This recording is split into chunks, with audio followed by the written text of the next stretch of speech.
যুক্তরাষ্ট্র, রাশিয়া ও চীন।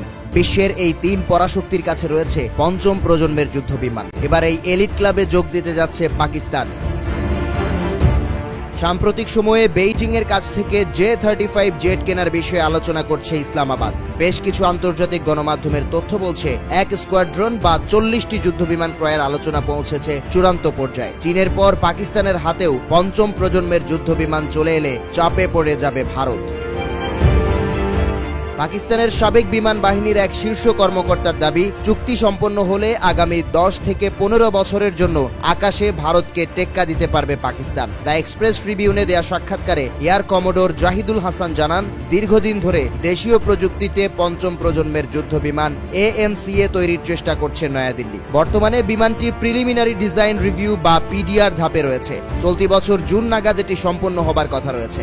ধাপটি উতরে গেলেও critical design phase, wind tunnel testing, aerodynamic feasibility ও প্রোটোটাইপ ট্রায়ালের মতো বিভিন্ন পরীক্ষা বাকি রয়েছে। বিপরীতে চীনের কাছ থেকে ক্রয়ের পাশাপাশি J-35 যৌথভাবে তৈরি করবে পাকিস্তান।